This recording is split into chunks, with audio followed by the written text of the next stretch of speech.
Hello students, इसके पहले के वीडियो में हमने electric field due to dipole in axial position discuss कर दिया था। अब इस वीडियो में किसी डाइपोल के कारण इलेक्ट्रिक फील्ड का फॉर्मूला एक्सप्रेशन हम फाइंड करेंगे इक्वेटोरियल पोजीशन में।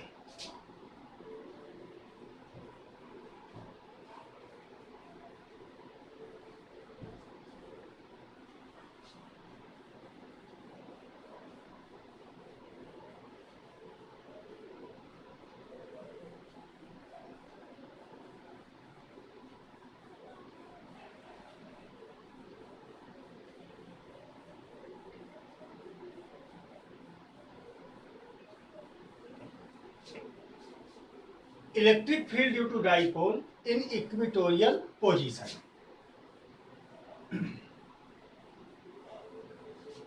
आपको पहले ही वीडियो में स्पष्ट किया जाता कर दिया गया है इक्वेटोरियल पोजीशन होता क्या है। अब फिगर पहले ड्रॉ कर देते हैं। Let us consider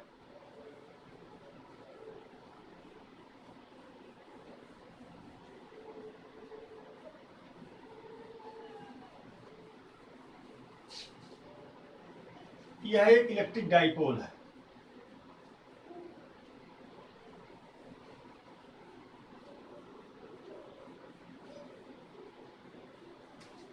Let us consider this is a electric dipole AB. O is midpoint and length is 2L. Dipole की जो लेंथ है वो 2L। ये लेंथ L हो जाएगी। यहां से यहां तक A से O तक की लेंथ L और O से B तक की लेंथ BL हो जाएगी। लेट अस कंसीडर इसके मिड पॉइंट से R डिस्टेंस पर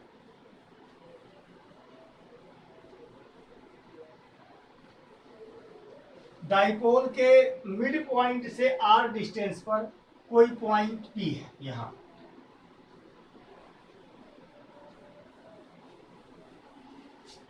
जिस पॉइंट पर हमें इलेक्ट्रिक फील्ड की इंटेंसिटी फाइंड करना है, इसके लिए हमने पॉजिटिव यूनिट कूलाम का एक टेस्ट चार्ज यहाँ पे रख दिया है।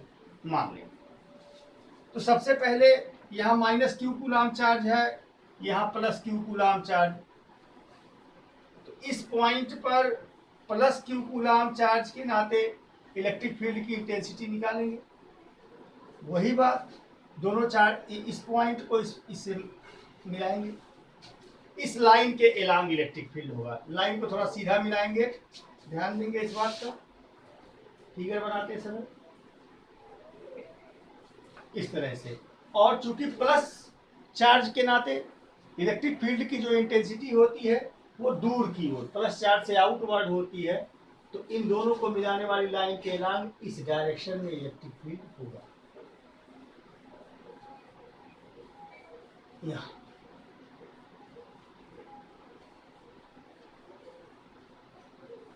ये इलेक्ट्रिक फील्ड का डायरेक्शन होगा इस प्लस चार्ज के कारण P पॉइंट पर। इसको मैं रिप्रेजेंट कर रहा हूं E plus. Similarly minus Q coulomb charge के नाते इस पॉइंट पर इलेक्ट्रिक फील्ड की डायरेक्शन इस पॉइंट और इसे मिलाने वाली लाइन के एलांग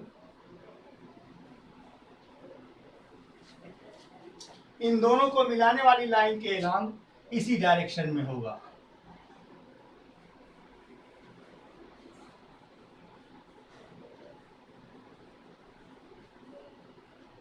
इस डायरेक्शन और इसको हम रिप्रेजेंट कर देते हैं E माइनस से। यानी प्लस क्यू कूलाम चार्ज के नाते यहाँ इलेक्ट्रिक फील्ड E प्लस इस डायरेक्शन में होगा, पॉजिटिव चार्ज से दूर की ओर, और माइनस क्यू कूलाम चार्ज के नाते चार्ज की ओर इस तरफ होगा। अब इन दोनों का रिजल्टेंट फील्ड कहाँ जाएगा? रिजल्टेंट फील्ड पता करने के लिए अब यहाँ हम पैरेललोग्राम लॉ अप्लाई करेंगे। कैसे? इस लाइन के पैरेलल एक लाइन हम यहाँ ड्रॉ करेंगे।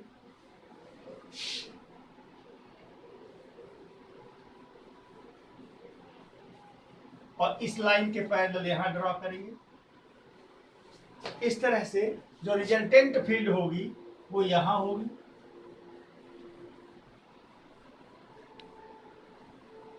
ई। ये रिजल्टेंट फील्ड का डायरेक्शन हो जाएगा इस डायरेक्शन में। क्योंकि पैरेललोग्राम लॉ वेक्टर में आपने देखा है। अब अगर ये एंगल थीटा है तो ये एंगल भी थीटा होगा और ये एंगल भी थीटा, तो पूरा ये एंगल कितना हो जाएगा, 2 थीटा हो जाएगा। ये पूरा एंगल 2 थीटा हो जाएगा। यानी ये दोनों वेक्टर्स ई प्लस और ई माइनस एक दूसरे से 2 थीटा एंगल पे इंक्लाइंड है, जिनका रिजल्टेंट इस डायरेक्शन में है। अब ये डिस्टेंस यहां से आर है, तो पाइथन, अब ये राइट एंगल ट्राइंगल हो गया, पी ओ बी। इसके सहायता से ये हाइपोटेनस हो जाएगा बीपी, जिसकी value under root R square plus L square हो जाएगी। सिमिलरली एपी की भी जो लेंथ है वो अंडर रूट कितना हो जाएगी, R square plus L square. ये लेंथ और ये लेंथ दोनों आपस में क्या होंगे, इक्वल होंगे। अब हमें इसी फिगर के हिसाब से लैंग्वेज दे देना है। लैंग्वेज में आप कितना लिखेंगे मैं बोल देता हूं, लिख लीजिएगा।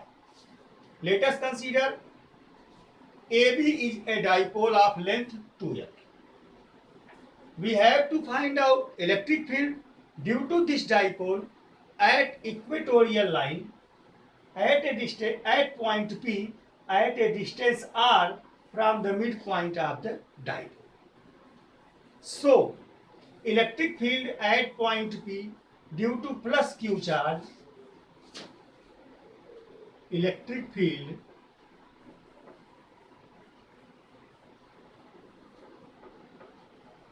at P due to plus q charge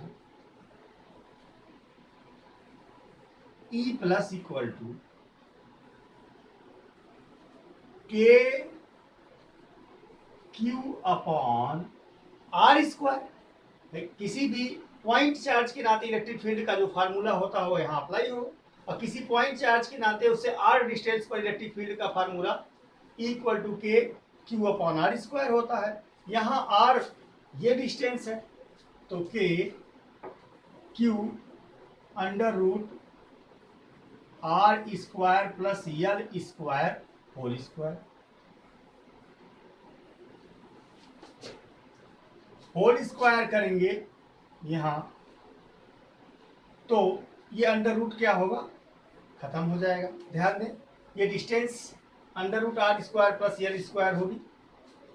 ये क्या हो गया आपका, एलॉन्ग बी से पी की ओर बीपी, एलॉन्ग बीपी होगा डायरेक्शन इसका। And electric field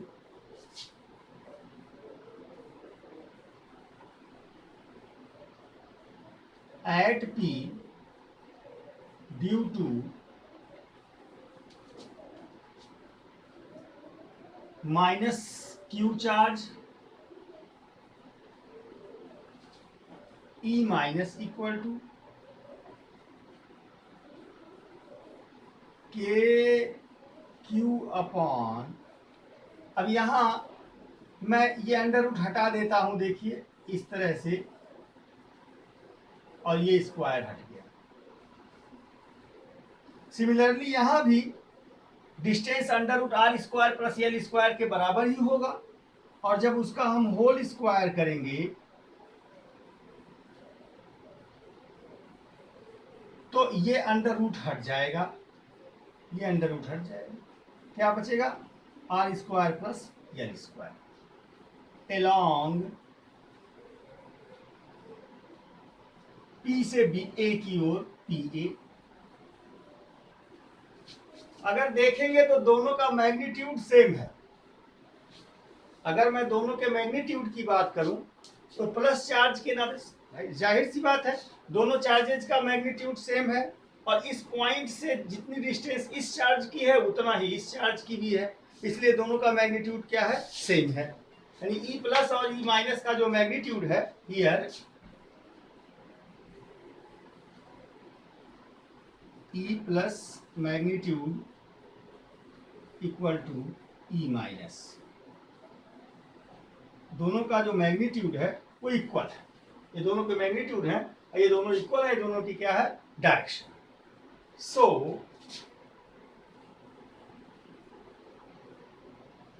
resultant field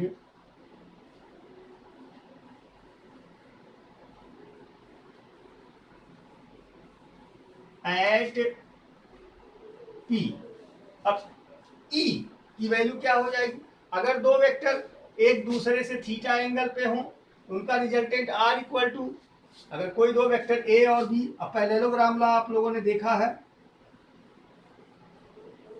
ये दो वेक्टर हैं A और वेक्टर B, एक दूसरे से थीटा एंगल पे इंक्लाइंड है, तो इनका रिजल्टेंट R जो है वो किसके बराबर होता है, R equal to under root A square plus B square plus 2ab cos theta. Similarly यहां अगर देखेंगे तो ये ई प्लस और ई माइनस दो वेक्टर हैं, इन्हें आप इस प्रकार से रिप्रेजेंट करें, दो वेक्टर हैं, यहां आप डायरेक्शन दिए हैं, यहां वेक्टर का साइन लगा सकते हैं, तो रिजल्टेंट फील्ड ई जो होगी आपकी वह वेक्टर ई होगी और उसकी जो वैल्यू है, उसका जो मैग्नीट्यूड है आर, या ई का जो मैग्नीट्यूड है वह ई प्लस का स्क्वायर प्लस ई माइनस का स्क्वायर, ये तो at P E equal to under root E plus का स्क्वायर प्लस ई माइनस का square plus 2e plus into E minus cos 2 theta. दोनों के बीच का एंगल कितना है, 2 थीटा, तो हो जाएगा कॉस 2 थीटा। अब कैलकुलेशन से बचने के लिए अगर ध्यान देंगे तो दोनों के मैग्नीट्यूड्स तो सेम ही हैं, ये वैल्यूज, तो यहाँ यहाँ यहाँ और यहाँ यही एक चीज रखते जाएंगे, तो E प्लस या E माइनस दोनों सेम बात होगी, तो ये कॉमन आउट हो जाएगा। तो कॉमन ले लेंगे, चूंकि इसका स्क्वायर है, ध्यान देंगे आप लोग, इसका स्क्वायर है, तो अंडर रूट, मैं एक बार पुट करके दिखा देता हूं आपको, K Q upon R square plus L square whole square plus, इसकी वैल्यू पुट करेंगे K Q upon R square plus L square whole square plus 2 into K Q upon R square plus L square into K Q upon R square plus L square cos 2 theta. अब अगर ध्यान से देखेंगे तो ये value सब में common out है, स्क्वायर के साथ कॉमन आउट करेंगे तो वो अंडर रूट से बाहर आ जाएगा। यहां लिख देता हूं,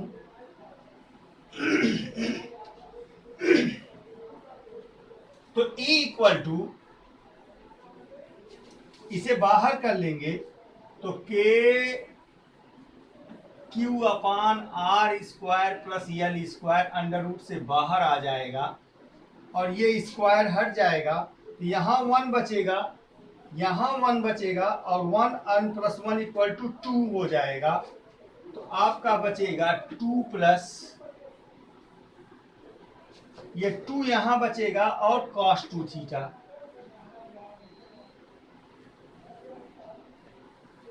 यहां से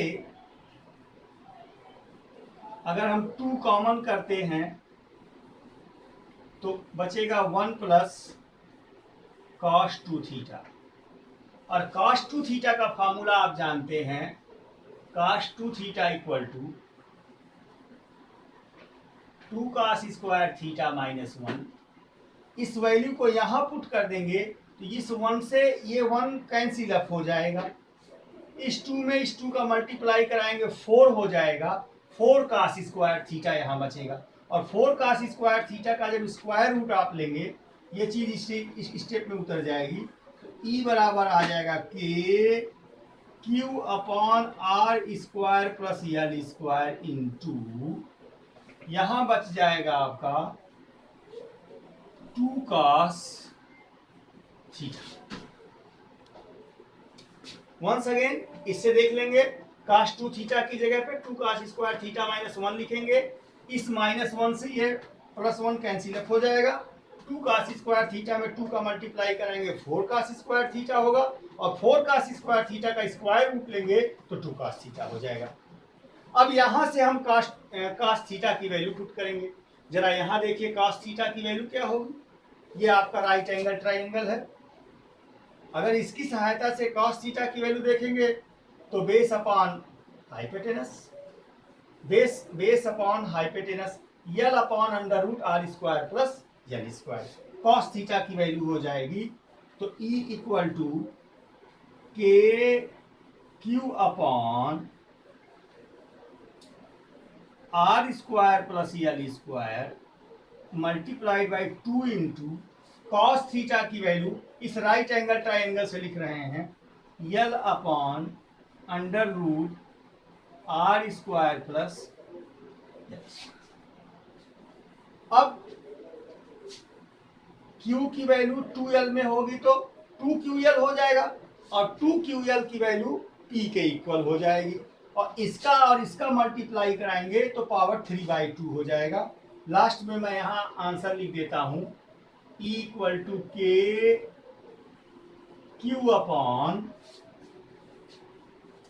are square plus L square whole to the power 3/2, और Q into 2L equal to P हो जाएगा। ये फार्मूला हुआ।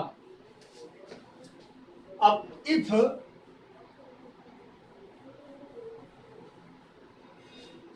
या नोट कर लें, इसे हम मिटा दें तो फिर जो है इस बातों को हम डिस्कस कर देंगे। नोट कर लीजिए, इतना पहले आप लोग नोट बना लीजिए, फिर हम डिस्कस कर देते हैं। ये इतनी चीज हम इरेज कर देते हैं।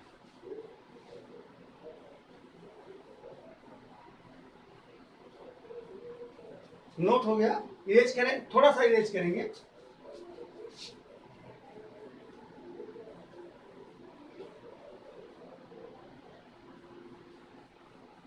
तो यहां से वैल्यू को हम आगे ले जा रहे हैं, equal to resultant field E equal to 2QL equal to P हो जाएगा, K इंटू P अपान ये इसका और इसका मल्टीप्लाई कराएंगे तो R square plus L square whole to the power 3/2। ये फार्मूला हो गया। If R is very very greater than L, अगर आर की वैल्यू एल से बहुत ज्यादा हो, मीन्स शार्ट डाइपोल हो, उस कंडीशन में एल का जो हायर ऑर्डर है एल स्क्वायर, इसे नेग्लेक्ट कर दिया जाएगा। नेग्लेक्ट कर देंगे तो आर स्क्वायर पे पावर 3/2 होगा, 2 से 2 कैंसिल होगा, R to the power cube हो जाएगा। तो E equal to k P upon R cube. ये इसके इक्वेटोरियल पोजीशन में इलेक्ट्रिक फील्ड का फार्मूला हो जाएगा। अब इस डिस्कशन से एक चीज सामने आई, अभी इसके पहले के वीडियो में आपने एक्सियल पोजीशन में देखा था कि E की वैल्यू, अगर आपने एक्सियल में देखा, एक्सियल में E इक्वल टू के 2P अपान आर क्यूब आया था। डायरेक्शन उसकी क्या थी, माइनस से प्लस की वो थी। लेकिन यहां पर ये जो वैल्यू आई 2P अपान आर क्यूब के बजाय P अपान आर क्यूब आया।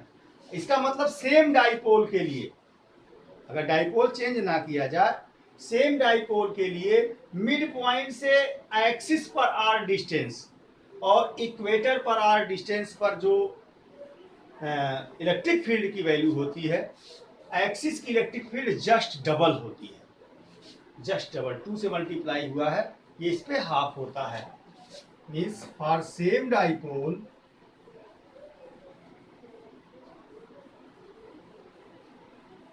एक बात, ई एक्सियल इक्वल टू